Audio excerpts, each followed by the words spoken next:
Fala, neurônios! Vamos começar mais uma live, vamos chamar aqui o pessoal.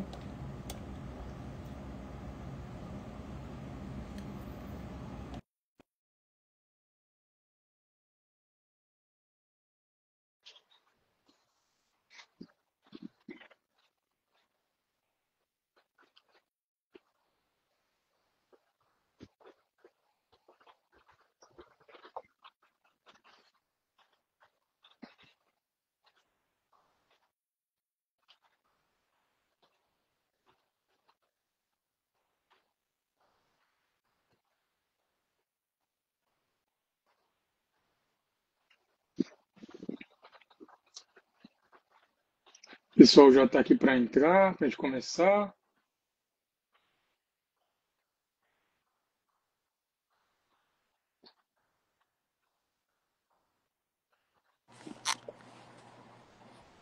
Boa noite, Boa noite, Filipão. tudo certo? Mandei aqui o convite já para o Dr. Carlos. Tá dando pra ouvir bem aí? Estou ouvindo bem.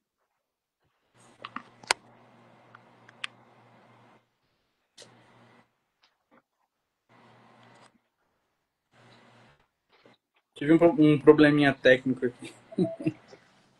Ah, agora deu certo. E aí, pessoal, boa noite. E aí, doutor, boa noite, tudo certo? Tudo jóia? Prazer aí de conhecer. O Felipe te conheceu no congresso ano passado, né? Isso. É verdade. Prazer também, pessoal. Obrigado aí pelo convite, pela oportunidade, hein? A gente que agradece, Carlos. A gente quer começar, doutor, assim, então, primeiramente, né, Fala Neurônios, mais uma live que a gente vai iniciar hoje sobre um tema bastante importante na prática clínica, sobre a doença de Alzheimer. E a gente tem um especialista em cognição, Dr. Carlos Eduardo, e a gente quer que o Dr. Carlos se apresente para o pessoal, doutor. Acho que a maioria do pessoal conhece por Neuromaps, né? É isso aí. Minha página no Instagram e no YouTube. Bom, gente, todo mundo me conhece por Cadu, tá bom? Sou Carlos Eduardo. Eu sou formado na Universidade Federal da Bahia. Fiz residência de neurologia aqui no Hospital das Clínicas da USP mesmo, né? Onde eu também me especializei em neurologia cognitiva e do comportamento. Tá? Fui preceptor da residência, gosto muito de ensino, daí minha página, foi dali da preceptoria que nasceu o projeto. Está um pouquinho parado, mas eu estou voltando logo mais com as atividades lá também. E, bom, é isso. Atuo hoje bastante, assim, consultório predominantemente em cognição, mas eu faço neurogeral também. Né? Ah, bacana, doutor. Felipe, tá conseguindo ouvir? Para mim apareceu, ele tá um pouco congelado. Eu não estou nem vendo o Felipe, estou vendo só a gente aqui. Acho que é algum probleminha técnico. Bom, vamos começar então, o doutor. Então, eu vou pedir para você fazer uma breve explicação sobre a importância de abordar o Alzheimer, não só para o médico neurologista, mas eu digo para o médico generalista também. Uhum, perfeito. Bom, gente, o declínio cognitivo, ele está presente, né? Ele está aí como uma das principais queixas da população idosa, tá? Em todo o mundo, no Brasil também. Então, é muito importante a gente ficar atento a qualquer queixa de declínio cognitivo, tá joia? Principalmente na população idosa. É uma queixa muito frequente e em que nós temos muitas intervenções para fazer, seja para reverter aquele declínio cognitivo, caso a gente encontre alguma causa secundária, seja para evitar a progressão da doença. Então é imprescindível todo médico saber quais são essas potenciais causas de perda cognitiva e saber fazer a investigação, saber quando encaminhar para o especialista, né, para o neurologista, ou eventualmente, quando necessário, para o especialista em cognição e comportamento. Tá? É muito prevalente, se estima que daqui a cerca de 10, 25 anos, na verdade, 25 anos mais ou menos, a incidência, a prevalência da doença triplique no mundo por conta do envelhecimento populacional. Então, além de já ter um impacto social, econômico, até individual, né, familiar, a nível de família muito grande, isso vai aumentar com o tempo. Tá? Então, é imprescindível que todo médico saiba e conheça aí o raciocínio por trás da investigação da queixa cognitiva e as condutas a tomar. Ah, perfeito. Doutor, e qual seria o conceito da doença de Alzheimer? Sabendo aí que é a Uhum. principal causa de demência, né? Perfeito. A gente tem evoluído, principalmente nos últimos anos, né, cada vez mais para um construto clínico-biológico para a definição da doença de Alzheimer. O critério, antigamente a gente fazia muito diagnóstico baseado em probabilidade. Até hoje, na verdade, o diagnóstico in vivo da doença de Alzheimer é baseado em probabilidade. A gente tem a doença de Alzheimer possível, a doença de Alzheimer provável em vida. E a gente tem o diagnóstico definitivo no pós-mortem ou por formas genéticas em que a gente identifica um gene ali que é definitivo para a doença. O que é que acontece, gente? Cada vez mais a gente tem avançado no construto da doença, entendido mais a doença, e a gente está aumentando esse grau de diagnóstico probabilístico. Isso vem acontecendo principalmente agora na era dos biomarcadores, que a gente chama. A doença de Alzheimer, especificamente, é uma doença que é secundária, né, à clivagem ali, o dobramento anômalo da proteína beta. Com a evolução da deposição dessa proteína, a gente começa a ter também ali a fosforilação de uma outra proteína na membrana do neurônio, que é a proteína tau. Então a gente tem aí duas proteínas responsáveis pela cascata da doença. E com o acúmulo dessas duas proteínas, com o passar do tempo, a gente começa a ter a neurodegeneração, a morte de neurônios e, eventualmente, o surgimento dos sintomas clínicos. Hoje em dia, né, a gente tem o desenvolvimento aí dos biomarcadores, que são formas que a gente tem de identificar se o paciente tem a proteína beta-amiloide ou a proteína tau em vida. Há um tempo atrás, a gente tinha só o parâmetro da neurodegeneração. A gente examinava o paciente, colhia a história, via que ele tinha um declínio cognitivo, começou a interferir com a independência do paciente por conta desse declínio cognitivo. A gente pedia um exame de imagem e ia ver se tinha uma atrofia. A gente utiliza escalas na ressonância magnética, como MTA, ERICA, COEDAN, né, QEDAN, enfim, como vocês quiserem pronunciar, que identificavam ali a presença da neurodegeneração. A gente identificava por essa atrofia, por alguns padrões, a neurodegeneração. Hoje em dia, a gente consegue agora, em fases mais precoces, identificar as outras proteínas. Então, a gente hoje segue o critério ATN, para a gente ter um diagnóstico probabilístico maior. E aí a gente consegue definir quando o paciente tem a presença da proteína beta-amiloide, quando tem a presença da proteína tau e quando tem neurodegeneração que justifique aquele quadro clínico. Tá? Mas aí a gente está falando de muitos conceitos, tem muitas coisas envolvidas quando a gente fala de doença de Alzheimer e esse diagnóstico acaba sendo muito diferente a depender da realidade do lugar. Então, aproveitando o Brasil mesmo, a gente ainda trabalha muito com o diagnóstico clínico da doença de Alzheimer, que a gente não tem acesso a esses biomarcadores. Então, o principal é você conhecer as formas de apresentação da doença. A gente tem o fenótipo principal, que é a síndrome amnéstica do tipo hipocampal, em que ele vai ter ali uma perda, principalmente da memória episódica para fatos recentes, em fases iniciais. Então, o paciente está ficando mais esquecido para coisas que aconteceram recentemente, ele começa a ficar mais repetitivo, ele vai evoluindo com o passar dos anos para um agravamento desse esquecimento, dessa repetitividade. Ele começa a pegar depois outros domínios cognitivos. Então ele vai começar a apresentar ali, por exemplo, uma desorientação visoespacial, o que a gente chama de topografognosia. O paciente começa a se perder, a não se identificar em lugares previamente conhecidos. E depois isso vai evoluindo para afetar outros domínios cognitivos e, finalmente, vai afetar a funcionalidade dele, culminando no que é o quadro clássico da doença de Alzheimer e que vai, com o passar do tempo, evoluindo, afetando cada vez mais funções, como, por exemplo, a capacidade do indivíduo de se higienizar adequadamente, de se alimentar sozinho, depois evoluir para fases mais graves em que ele vai perder a linguagem, por aí vai. Essa é a forma típica, mais conhecida da doença de Alzheimer, forma clínica clássica da doença. Mas, como eu falei, a gente está descobrindo cada vez mais que a doença de Alzheimer, na verdade, é um construto também biológico derivado dessas proteínas. E essa forma clássica ela segue a sequência natural da deposição dessas proteínas no cérebro. começa ali na região hipocampal, córtex centro-renal, vai evoluindo, né, pegando outras estruturas depois como o giro do cíngulo, pegando os lobos parietais, enfim. E aí a gente tem essa forma clássica. Só que às vezes essas proteínas se depositam em outros lugares e vêm as outras formas clínicas da doença. Então a gente pode ter, por exemplo, a atrofia cortical posterior, quando a gente tem um acometimento primordialmente ali occipito-parietal. A gente pode ter, por exemplo, também a variante frontal da doença de Alzheimer, em que predomina a disfunção executiva, algumas alterações comportamentais, apatia. A gente tem também aí a forma de afasia progressiva primária, do tipo logopênica principalmente, em que o paciente começa a perder inicialmente a linguagem. Então, enfim, a gente foi vendo com o tempo, cada vez mais, que a doença de Alzheimer ela pode ser apresentada de diferentes formas clínicas. Então a gente está chegando cada vez mais numa era em que a gente faz o diagnóstico muito mais com base na biologia, na presença dos biomarcadores. A gente está caminhando, inclusive, para alguns critérios de pesquisa em que a inclusão no estudo é exclusivamente com base em biomarcador.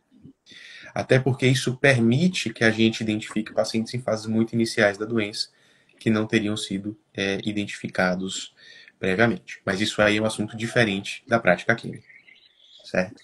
Expliquei o construto biológico da doença de Alzheimer, né? Aí vamos falar da realidade do diagnóstico da doença. Tem lugares que a gente não tem acesso. E a gente vai se guiar muito com base na clínica do paciente. E geralmente vai ser uma queixa cognitiva, como eu falei. Então, o primeiro passo que o clínico vai fazer, né, o neurologista, ou mesmo o geriatra, o médico de família que está atendendo esse paciente, ele tem que entender qual é a gravidade daquele declínio cognitivo. A gente tem um espectro que vai de cognição normal até demência avançada, demência grave. E tem fases. A gente tem o declínio cognitivo subjetivo, o paciente vem com a queixa, mas eu faço todos os exames da cognição e o paciente está preservado, ele está bem para a idade, para a escolaridade dele.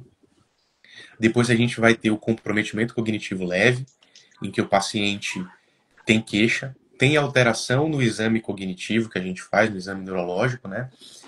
Mas ele é plenamente funcional, ele não tem nenhuma perda da independência dele, e entra na fase de demência, quando ele começa a ter o prejuízo funcional. Depois tem as fases leve, moderada e grave. Uma vez que você identifica e gradua isso, a gente precisa sempre ter em mente que a doença de Alzheimer ela é uma possibilidade dentro dos diagnósticos. Mas antes a gente tem um monte de intervenção para fazer. A gente tem que fazer um rastreio de causas potencialmente reversíveis de declínio cognitivo.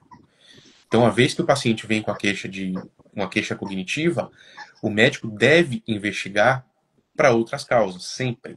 Tá? Hipotireoidismo, hipovitaminose, principalmente B12, eventualmente, se tiver uma história de uso crônico de álcool, B1 também vai estar envolvida.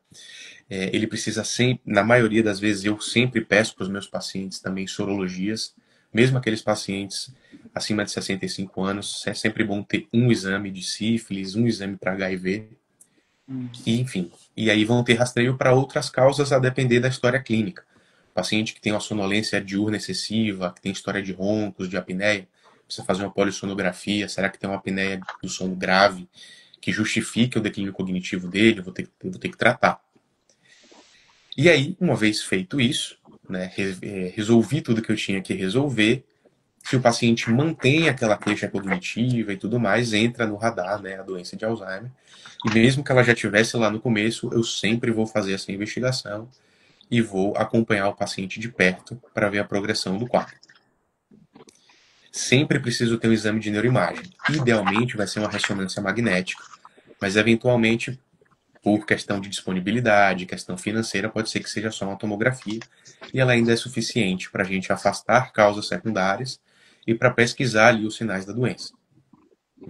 Então eu vou ter precisar ter um olhar especial para essa ressonância ou para a tomografia. Vamos supor que ela vem sem nenhuma alteração secundária. Aí eu vou começar a olhar os padrões de doença. Será que eu tenho uma atrofia cerebral? Onde é essa atrofia cerebral? Será que é nos sítios típicos da doença de Alzheimer? E aí a gente vai progredindo com a investigação. Ô, Carlos, acho que eu acabei falha bastante coisa já no meio do caminho aí. Desculpa te interromper, tá muito legal o raciocínio. Eu acho que, só para pontuar, para quem não é neurologista, no caso, que vem assistir essa live, né? o médico de família, principalmente, ou o especialista que percebeu ali que o paciente está com uma queixa cognitiva, Uhum. para ficar mais prático, assim, quais são os marcos principais para o médico de família ou para o generalista olhar para esse paciente e falar, olha, a partir de agora precisa acompanhar com o neurologista? Entendi. Olha, no geral, a gente tem, né, inclusive uma diretriz que foi publicada pela Academia Brasileira de Neurologia, pelo Departamento Científico de Neurologia Cognitiva, que fala justamente o que é da alçada da atenção primária, o que é da alçada da atenção secundária e terciária. Aquele caso muito clássico, que você afasta os casos secundários, que você tem uma tomografia típica, isso pode ser conduzido pelo médico de família, pode ser conduzido pelo geriatra, pode ser conduzido pelo não especialista. Tá? Agora, existem casos específicos em que você vai precisar encaminhar para fazer uma investigação mais robusta. Por exemplo, quadros rapidamente progressivos, né, em que o paciente sai da cognição normal e vai para um estágio demencial já dependente por conta da cognição. Esse paciente precisa de uma avaliação por um especialista, de preferência em um ambiente que ele vai ter uma investigação mais rápida. Né? A gente define aí rapidamente progressiva como o quadro que faz essa caminhada dentro de 1 a 2 anos, com uma certa variação na literatura. Outra situação, casos pré-senis, né? Paciente que você afasta essas causas potencialmente reversíveis, paciente abaixo de 65 anos, vai precisar de um acompanhamento mais específico, de preferência. Talvez fazer um teste genético, talvez fazer um eletroencefalograma, depender da história. Pacientes que fogem dessa história clínica típica que eu comentei, formas atípicas, pacientes que apresentam no início do quadro já muitos sintomas neuropsiquiátricos exuberantes, alucinação, psicose, delírios, também vão precisar de uma investigação, ou mesmo aqueles pacientes que têm outras alterações no exame neurológico. Tem o quadro demencial, mas tem um parkinsonismo. Tem um quadro demencial, mas tem alteração motora. O quadro está mais exuberante do que o normal. Esse caso precisa de uma avaliação especializada. Perfeito. Perfeito. Aproveitando um ensejo aí, você definiu muito bem. Então, doutor, o que daria de maneira prática para o médico não neurologista pensar nos diagnósticos diferenciais do Alzheimer, então? Nesse momento até de encaminhamento, ou de entrar com algum tratamento antes de ser encaminhado ao neurologista? Perfeito. A gente vai falar aqui mais dos quadros degenerativos ou geral, assim que você fala? Mais degenerativos. Bom, a gente vai pensar aí nos principais quadros degenerativos, então, né? Primeiro, não é tão considerado degenerativo, talvez a gente vai chamar aqui de secundário, mas é uma causa extremamente prevalente, muito importante, os quadros vasculares. Em geral, a ressonância que vai ajudar muito nesse diagnóstico. Eventualmente, a tomografia ajuda muito também. Dá para ver que existe um grau avançado de microangiopatia, ou dá para ver que tem um histórico ali de AVCs lacunares, tem AVCs antigos. Esse paciente tem um componente de demência vascular. Para esse paciente, a gente precisa muito fazer estritamente aquele controle de fatores de risco, fazer estratificação de risco cardiovascular, investigação caso tenha tido algum AVC e as profilaxias adequadas. Esse paciente precisa muito do cuidado vascular para você poder cuidar do cognitivo. Então, esse paciente tem que ter ecocardiograma, tem que ter, de preferência, alguma investigação de vaso, pode ser dupla de carótidas vertebrais. Se você tiver angiotomografia de vasos cervicais e intracranianos, eventualmente um Holter 24 horas, se não conseguir, pelo menos um eletrocardiograma, para você fazer a profilaxia secundária do AVC e permitir que esse quadro vascular não avance tanto. Acho que a principal diferencial, ou mesmo a principal copatologia nos casos de demência. Fora o Alzheimer é o carro-chefe, principalmente no Brasil, em que a gente não tem um controle de fatores de risco tão bons. Né? E agora falando das outras patologias neurodegenerativas, quais são as mais comuns? Na faixa etária senil, né, ali acima dos 65 anos, a segunda patologia mais prevalente é a de demência com corpos de Levy, que é um quadro clinicamente bem diferente da doença de Alzheimer. Primeiro que os domínios cognitivos costumam ser outros. Né? Ele começa com acometimento visoespacial, acometimento de atenção e um acometimento de função executiva, mais do que aquela história da repetitividade e da memória episódica de fato. Então é um paciente que no começo do quadro já apresenta alucinação, ele tem flutuações cognitivas muito exuberantes, então tem dias que ele está muito bem, dias que ele está péssimo. Ele tem a questão do parkinsonismo associado, então o paciente tem bradicinesia, rigidez, eventualmente tremores, esse parecido com a doença de Parkinson, para quem não é especialista. Parecido, tá? Não é tão igual. Inclusive, a gente diferencia o Levy da doença de Parkinson por conta do quadro cognitivo dentro do primeiro ano de sintoma. Tá? O quadro cognitivo ou ele antecede o quadro motor ou ele aparece no primeiro ano de sintoma parkinsoniano. Aí você vai diferenciar da demência da doença de Parkinson, que geralmente é um quadro cognitivo que aparece nas fases bem avançadas da doença. O paciente tem 10, 15 anos de doença de Parkinson, aí ele vai apresentar, evoluir com demência. Enfim, mas a fisiopatologia é muito parecida. É a mesma proteína.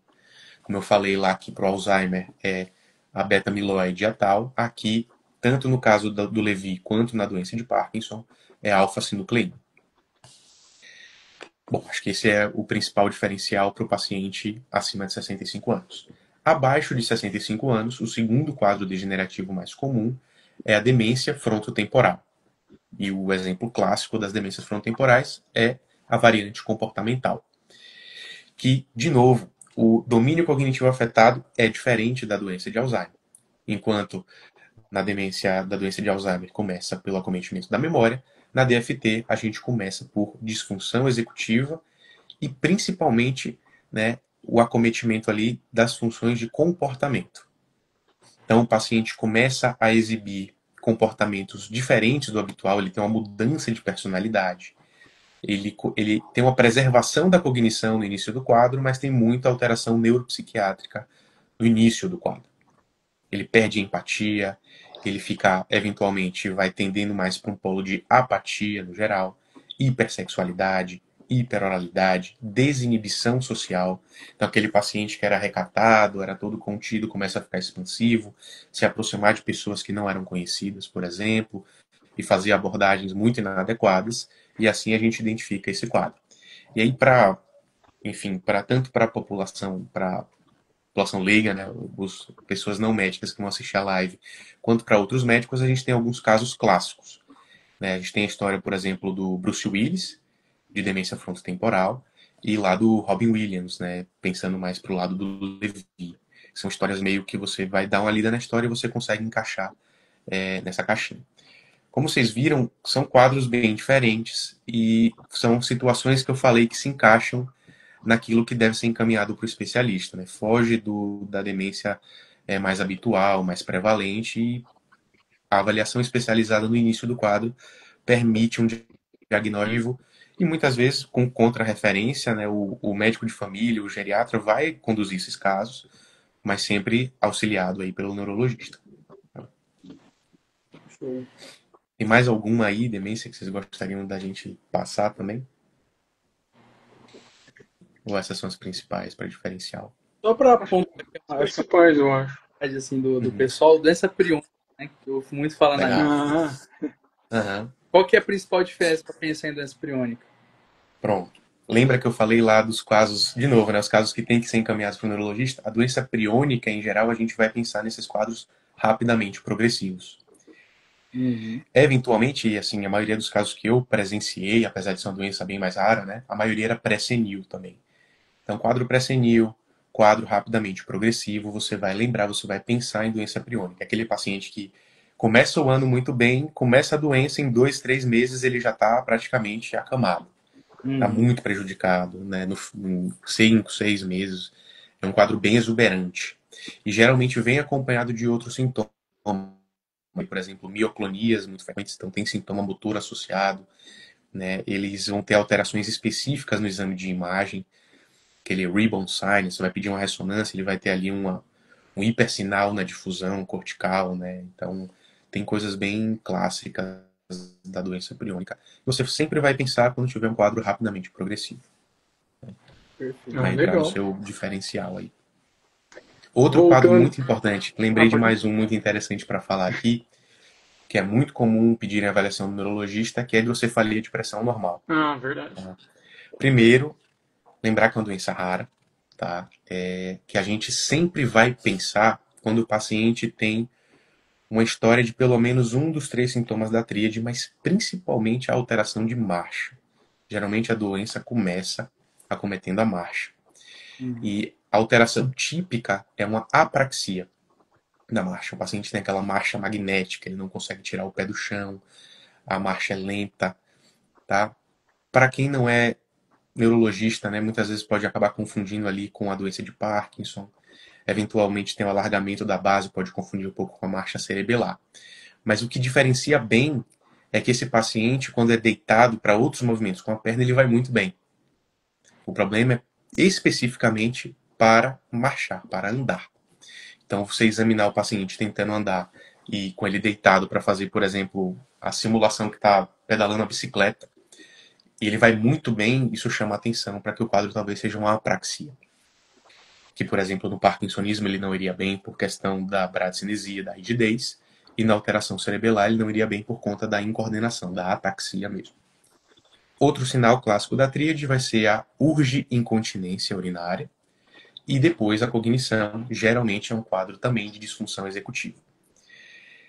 E o ideal, gente, é a gente pensar em HPN baseado na clínica. Muitas vezes a gente acaba pedindo o exame de imagem, por exemplo, para um paciente com história típica de doença de Alzheimer.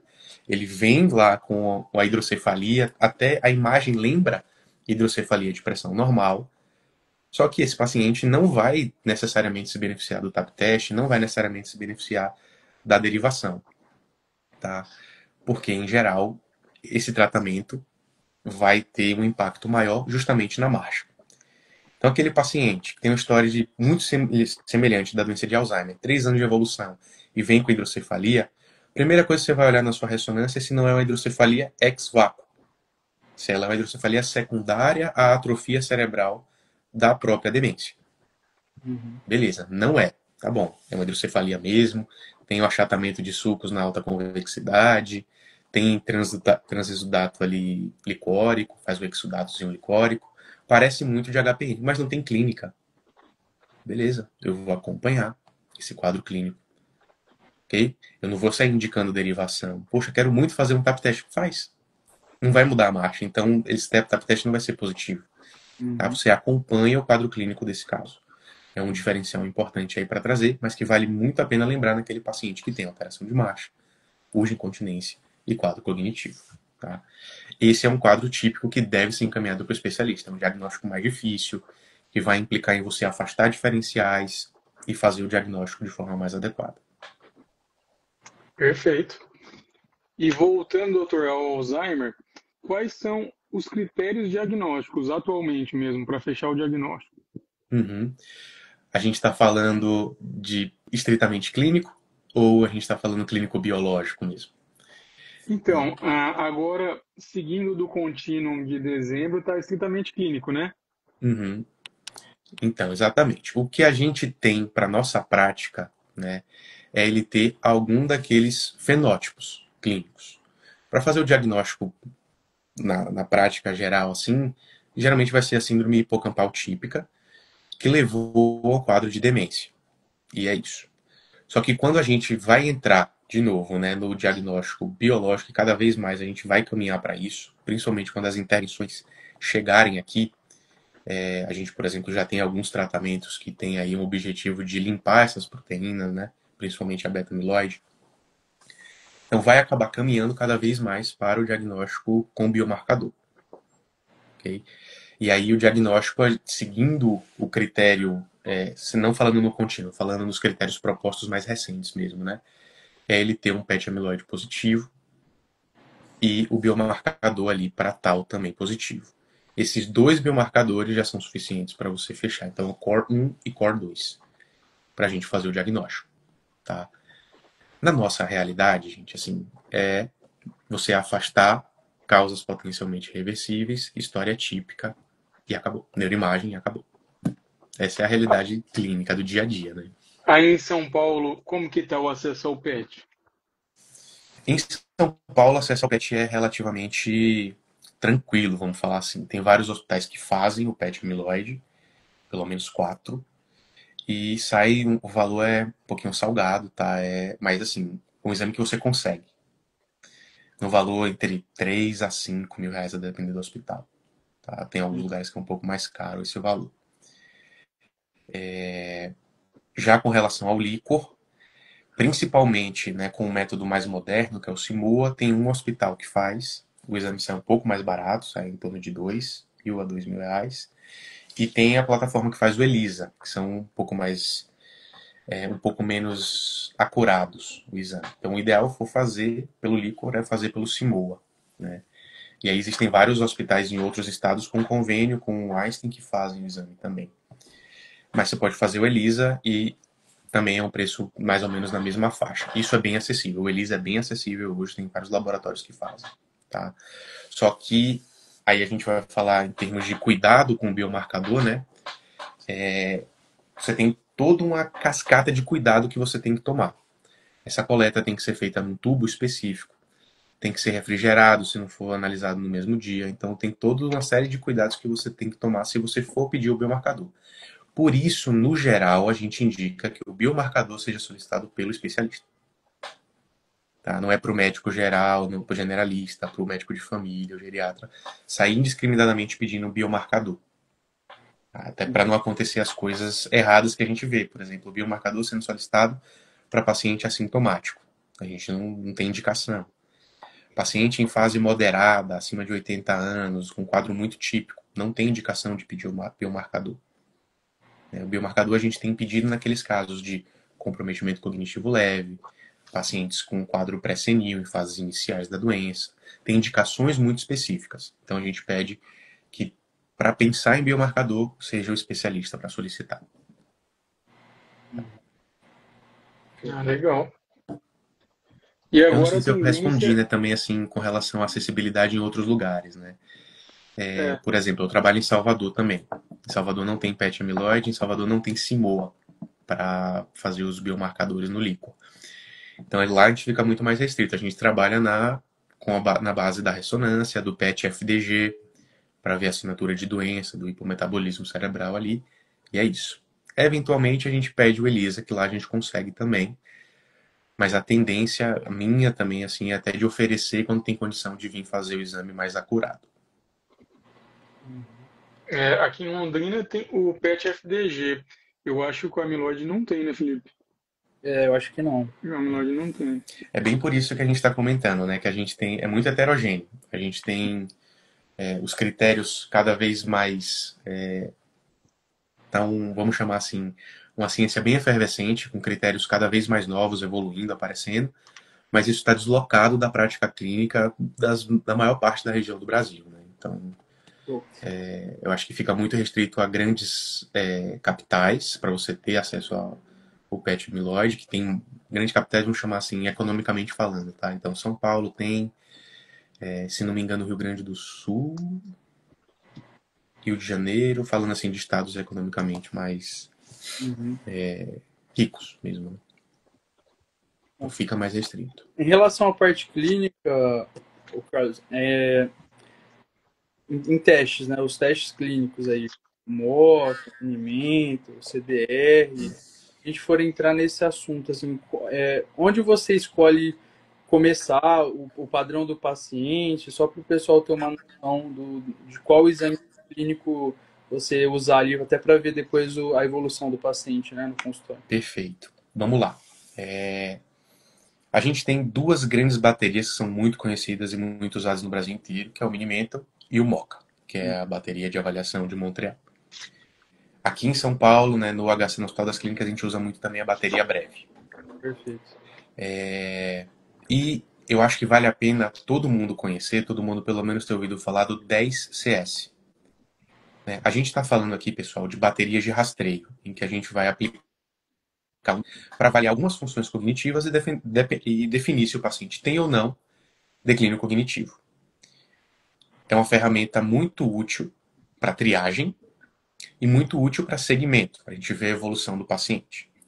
No geral, para pacientes ali abaixo de 8 anos de escolaridade, né, que não tem ensino superior, a gente usa o Minimental.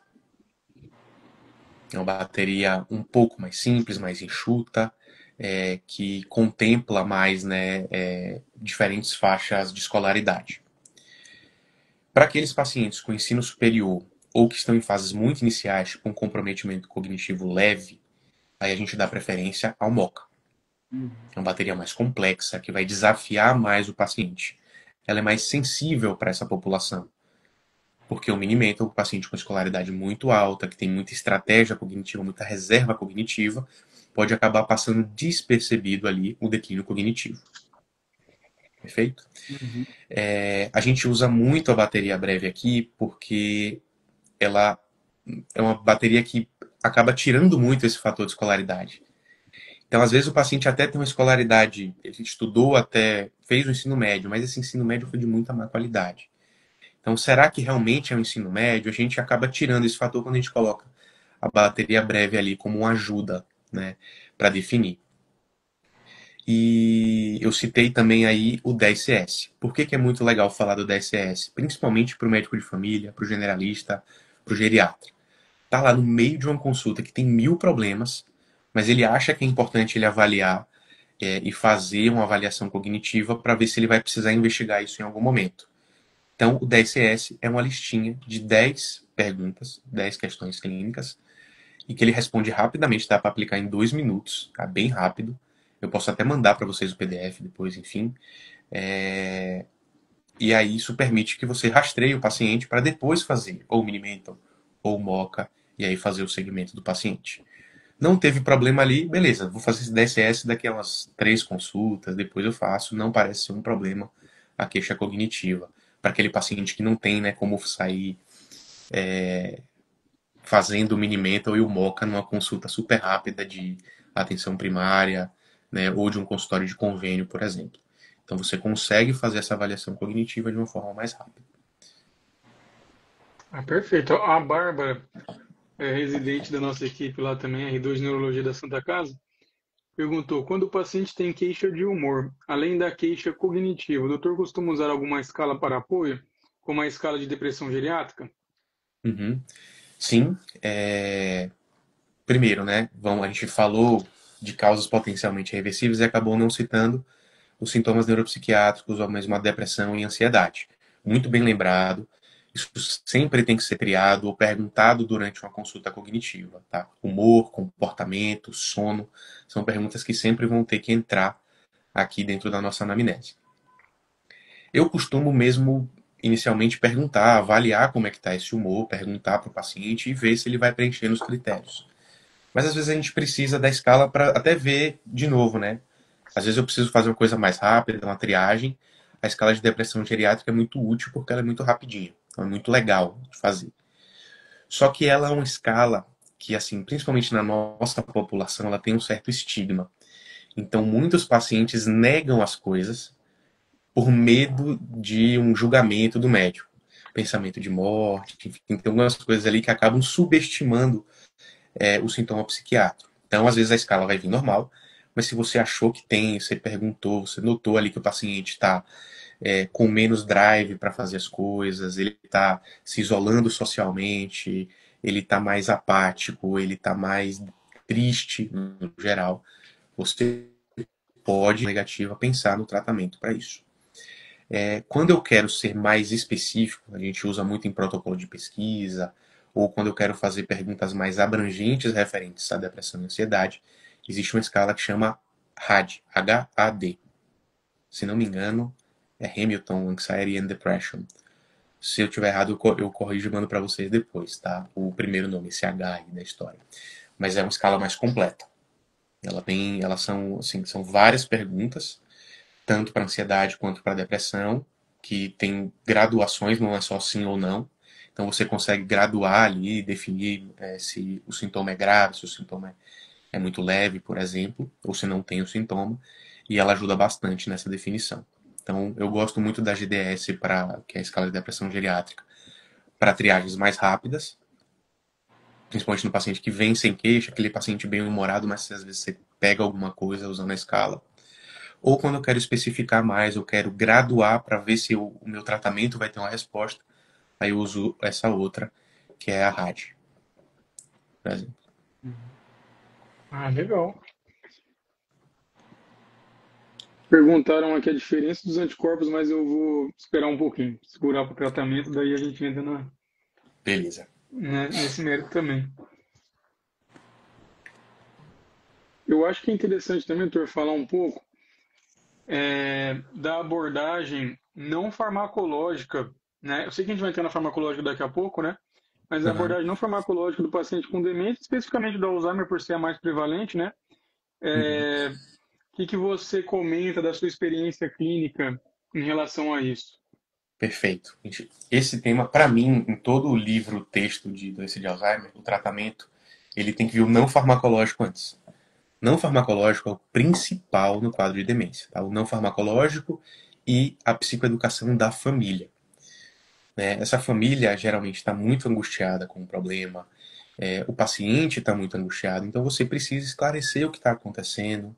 Muitas vezes ele tem dúvidas diagnósticas, dúvidas prognósticas, que você precisa esclarecer. Às vezes, só de esclarecer, você já tem um efeito terapêutico sobre aquele paciente e aquela família. Orientar como lidar com o paciente, como lidar com o esquecimento. Muito comum vir aquela família com queixa, né? Poxa, parece que está me pirraçando. Eu conheço o paciente, ele faz isso para me provocar e tal. Você tem que explicar que não, que isso faz parte da doença, que muitas vezes você pode usar outros recursos para ajudar o paciente a se lembrar e não acabar se irritando com ele. Então, por exemplo, o paciente que fica perguntando muitas vezes qual dia, coloca um calendário grande visível para o paciente ver. Só essas medidas comportamentais básicas, né? Lista de tarefa deixar anotado e grande, né? Tudo isso já ajuda muito a organizar. Outro ponto importante, paciente com declínio cognitivo, principalmente na fase de demência, precisa ter rotina. Ele precisa ter ali um dia a dia meio estabelecido, as coisas funcionando de uma maneira simples, em que ele não vai ser exposto a desafios maiores, porque isso pode ser um gatilho de um sintoma neuropsiquiátrico, de uma irritabilidade, e isso acaba escalando para coisas mais perigosas. Orientar a família que esse paciente, caso ele saia sozinho, ele pode se perder, então ele precisa de um identificador.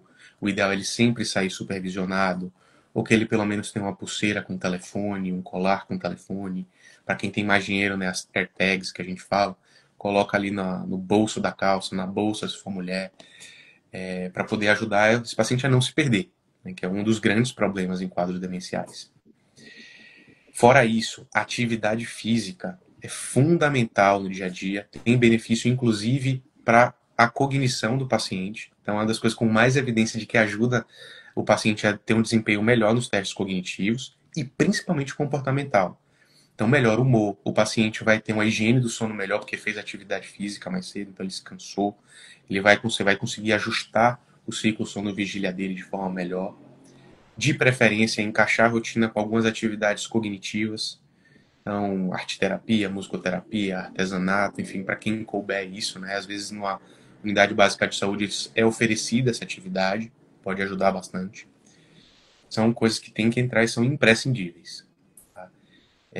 Mais alguma coisa de manejo não farmacológico? Tem várias, né? Então, acho que assim, se vocês lembrarem de outras, vão me ajudando aqui também. Mas acho que o principal é isso, né? Psicoeducação, rotina, orientar a família de que festa de aniversário com muitas pessoas, tirar o paciente para ir para eventos grandes, geralmente causam gatilhos. Se a pessoa quer que o paciente, né, mantenha uma interação social maior, que faça isso aos poucos. Ah, é aniversário dele, a gente queria fazer uma festa, tudo bem. 3 pessoas por vez, vem um grupinho da família de manhã, diminui o número de pessoas na casa, né, para a pessoa poder conseguir interagir de forma adequada. Né? Muitas vezes pacientes acabam evoluindo aí com outros quadros que a gente vai precisar ajudar a corrigir. E dentro da não farmacológica ainda, né?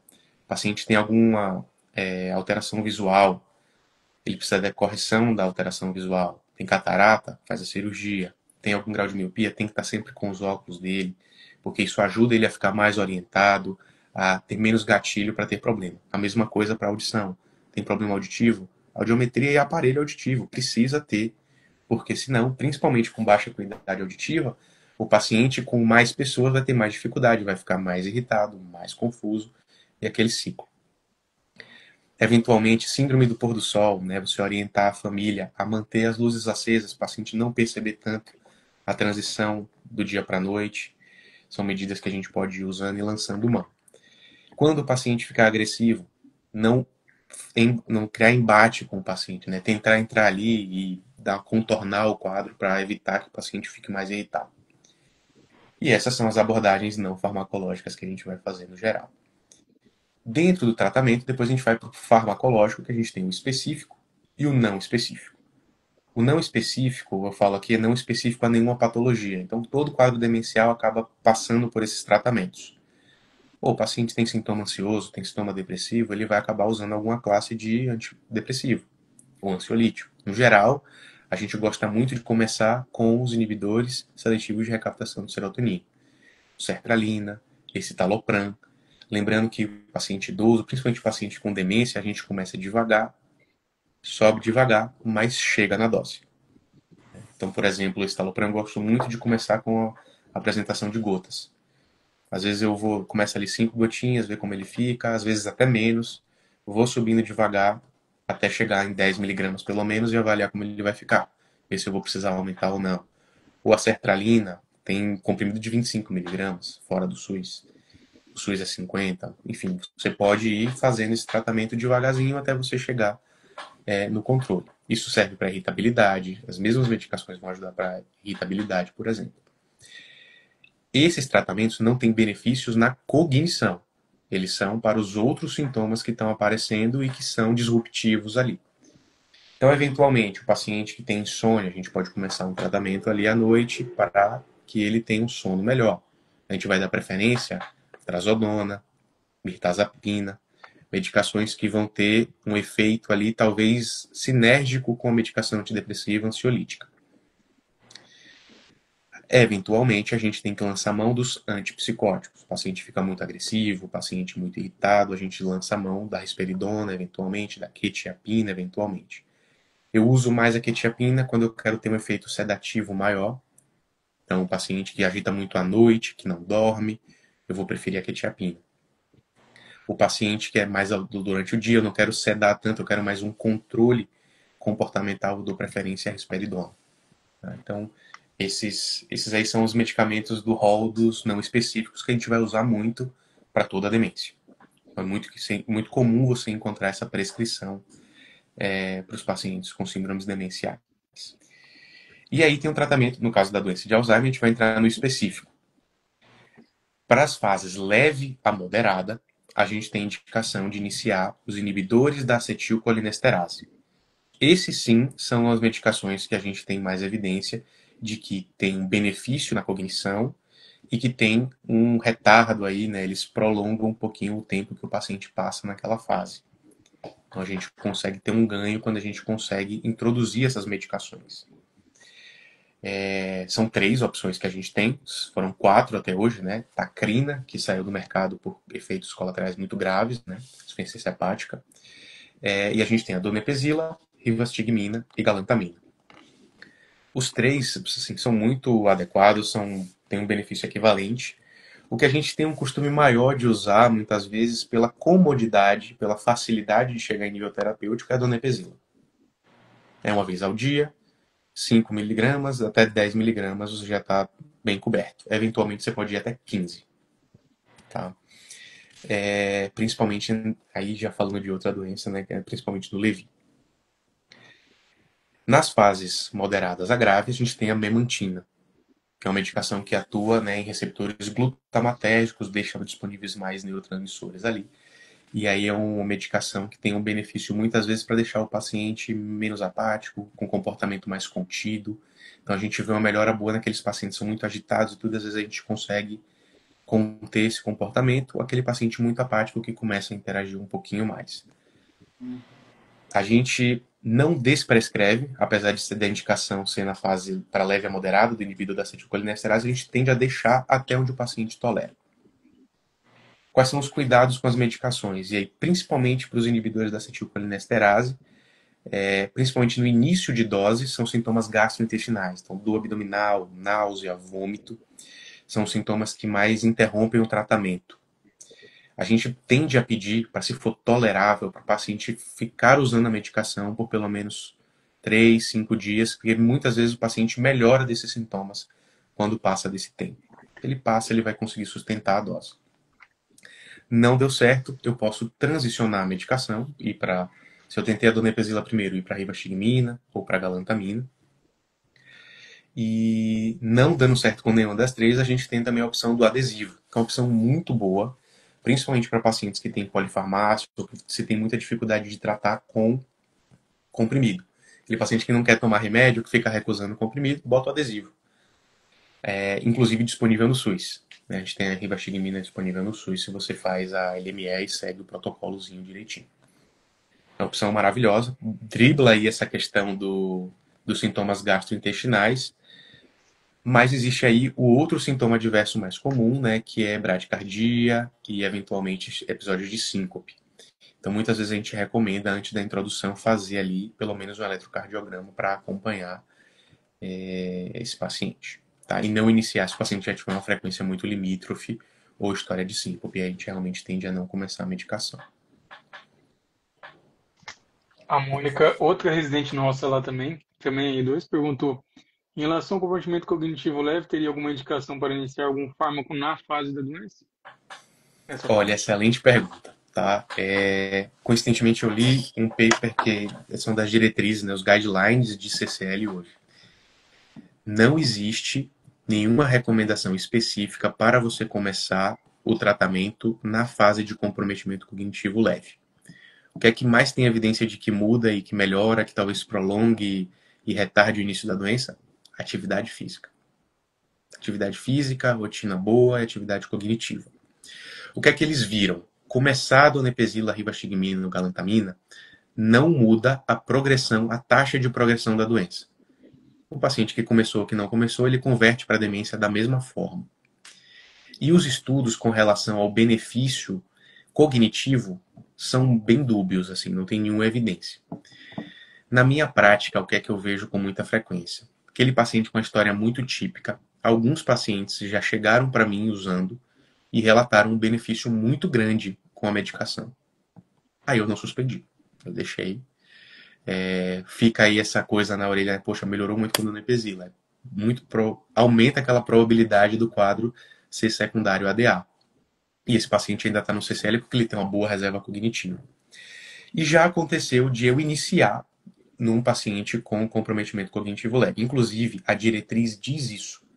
Você pode oferecer ao paciente, indicando para ele que isso é um tratamento off-label. Você pode tentar e tal. Eu já iniciei um paciente que tinha um quadro bem limítrofe.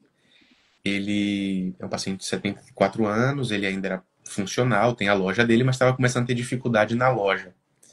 E não tinha ninguém para assumir a loja dele.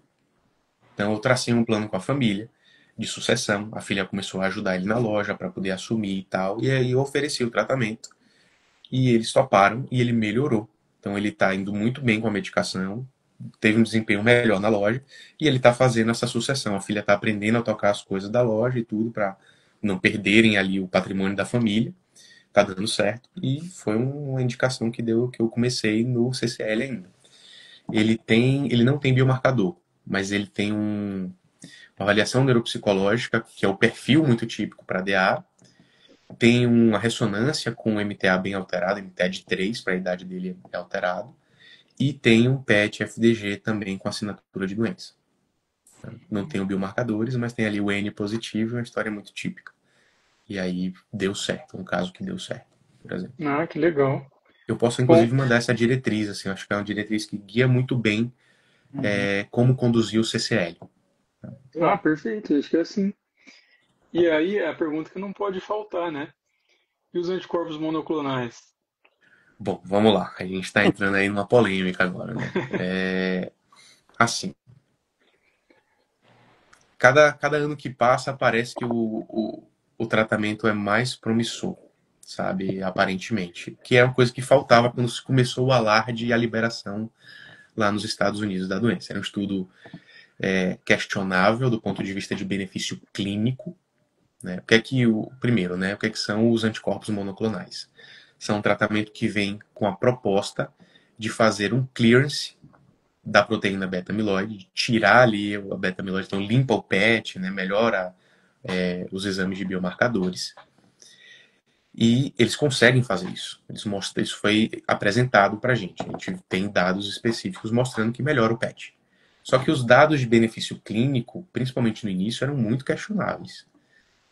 Assim, será que tem um benefício real disso? Porque era um acompanhamento de 2 anos. Poxa, gente, 2 anos para a doença de Alzheimer é muito pouco, né? Até para ser, principalmente para o público-alvo da doença, que é CCL e demência leve. Pra vocês terem ideia, a taxa de conversão, né, eles estimam ali de 10% por ano no CCL, colocam a taxa de conversão global de 30% em 3 anos. Então, nem isso deu tempo de avaliar. Agora a gente já está tendo, né, um pouquinho mais e parece que os pacientes estão indo bem, aparentemente. Outra questão, né, são os efeitos colaterais da medicação, que são os temidos e famosos, né, agora, ARIA. ARIA E e ARIA H. É o área edema, em que você tem uma inflamação ali do tecido cerebral por conta, né, dessa remoção, né, imunomediada da proteína beta-amiloide. E o área H é quando você tem o sangramento. Então, inclusive muitas críticas eram em torno disso. Poxa, a gente está fazendo um tratamento que tem um benefício clínico questionável e que tem efeitos colaterais exuberantes. E aí o que eles estão fazendo agora, né, nos novos protocolos, é ver se mudar um pouquinho a dose inicial de infusão e ajustar isso para ir gradativamente aumentando a quantidade de anticorpo, diminui a incidência diária. E parece que sim, mas a gente está esperando mais estudo aí para chegar. De qualquer forma, não é um tratamento aprovado no Brasil, né, não está autorizado pela Anvisa. Existem pacientes tratando, eles importam a medicação, é bem caro, então são pacientes com bastante dinheiro. E é um tratamento que exige, né, que você faça um acompanhamento de perto. Então, esse paciente tem que ter uma estrutura de ressonância magnética para fazer com 3 meses, com 6 meses. É um paciente que, uma vez que começa a medicação, vai ter restrição para alguns outros tratamentos. O paciente fazendo o anticorpo monoclonal não pode receber trombólise, por exemplo. Inclusive, um dos casos de óbito foi nesse contexto que aconteceu com a medicação. Então, a gente ainda está vendo nascer, talvez, um tratamento modificador de doença. Mas a gente precisa de mais dados para ter uma robustez, uma segurança maior com a medicação. Parece que as coisas estão melhorando, estão avançando com relação ao que a gente viu lá no começo, mas ainda é cedo para falar nisso. Tá? Eu não tenho nenhum paciente fazendo tratamento. Tenho alguns colegas que prescrevem, que estão acompanhando e que estão indo bem. Indo bem em qual sentido? Não fizeram área até agora e o quadro está estável, mas assim, também tem menos de 1 ano de tratamento. Então, será que é realmente tratamento que está... Vamos ver isso mais para frente, daqui a 5, 10 anos. Tá? E tem alguma previsão de chegada para o Brasil, de aprovação? Olha, o laboratório está bem otimista de que chegue nos próximos anos, aí, 1 a 2 anos. Eles estão tendo uma pressão grandinha para eles aprovarem a medicação.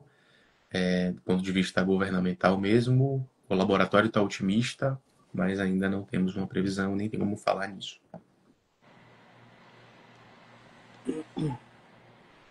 Inclusive, não é só o Brasil, né, que não tem aprovação. Na Europa também não, tá? É só nos Estados Unidos que a gente tem um tratamento rolando. E aí já vão entrando cada vez mais questões éticas aí no meio, questões metodológicas dos estudos, que eu não vou entrar no detalhe aqui. Acho que seria uma live específica de monoclonais aí pra gente falar.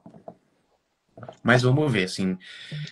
Acho que é promissor, a gente tem que ter essa expectativa com o tratamento, mas a gente não tem que ter...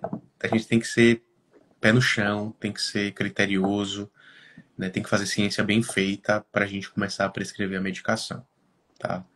Eu até converso com os meus pacientes que existe, mas a minha conversa é muito nessa linha que eu estou tendo com vocês aqui. A gente tem muito que fazer, o medicamento ainda está em fase de aprovação, né, para paciente. Ainda não estamos nesse passo. Quem sabe nos próximos anos, com mais segurança, né? Perfeito. Acho que o tema da live, a conversa está muito boa. Acho que tem até coisa para a gente conversar num segundo momento aí. Né? Com certeza, é um tema bem extenso. Mas o tempo nosso está acabando, daqui a pouco o Instagram derruba a gente. Mas, bom, queria aproveitar para agradecer o Dr. Carlos, para a gente uma honra gigantesca. Eu já acompanho o seu trabalho desde antes de entrar na residência. Caramba! Nossa, para mim era até uma inspiração assim da especialidade. Inclusive, o Neuromaps no YouTube é sensacional para quem acompanha a gente. Conheço gente da Botucatu aqui na Santa Casa, a gente usa para os residentes novos. Parte de semiologia, assim, sensacional. Anatomia. Enfim, queria agradecer por toda a contribuição e, assim, de graça, né? Só entrar no YouTube para assistir, então não tem desculpa para ter um material de qualidade aí na mão. E deixo o Instagram aí, o Neuromaps, né, para quem gosta de uma neurologia de qualidade. Nosso espaço aqui no Instagram é para isso, é para dar voz a profissionais igual você, né, que trazem tudo conteúdo aí de qualidade, baseado em evidência. Então, nosso agradecimento aí do Papo de Neuro, doutor Carlos, e sempre que quiser, a gente tá aberto aí para você. Show, gente. Muito obrigado, viu? Eu agradeço demais a oportunidade de estar falando aqui. É um tema que eu gosto muito de falar. Eu gosto muito de estar em contato com pessoas interessadas em neurologia, por isso que tem lá o Neuromaps, né? Como você falou, de graça. É uma coisa que eu sinto que me preenche tanto quanto ser neurologista, sabe? Então, eu acho que faz parte para mim de ser neurologista é estar em contato com quem está a fim de aprender, com quem vai atender paciente com queixa neurológica. Então, espero que seja só a primeira, né? Que tenhamos outros encontros ainda aí para conversar. Perfeito. A gente também espera, doutor, logo vai ter mais convites aí para falar de outros temas. Eu também quero agradecer, o Felipe já falou em nome do Papo de Neuro, mas realmente para nós, ainda mais a gente aqui no Paraná, numa cidade menor, igual Londrina, ter uma live com um cara que tá num serviço grande, veio do HC, para nós é muito importante, né? Essa troca de experiências. E o conteúdo do Neuromaps é sensacional. Também acompanho bastante tempo, a gente gosta bastante. E eu acho que é isso. Agradecer também a todo mundo que assistiu, que acompanhou. O pessoal que não conseguiu ver a live inteira, a gente vai colocar no YouTube também, para conseguir assistir depois. E virão muitas outras lives aí no decorrer do ano. E a gente encontra no Paulista, hein? Congresso Paulista de Neurologia. Inclusive, quem é seguidor fazer aqui o nosso jabazinho, né? Quem é seguidor do Papo de Neuro tem o cupom de desconto de 15%. Só colocar lá Papo de Neuro 15 e a gente se vê no Paulista. Você vai estar lá, Carlos? Esse especificamente não, porque eu vou casar esse ano. Aí eu tô nos preparativos do casamento aí. Aí, mas no próximo ano, aí nos próximos eu vou estar no Brasileiro, no Paulista, vou estar colado. Perfeito. Grande abraço, Carlos, Felipe. Até mais, pessoal. Tchau, tchau. Gente, valeu, boa noite, viu? Obrigadão aí.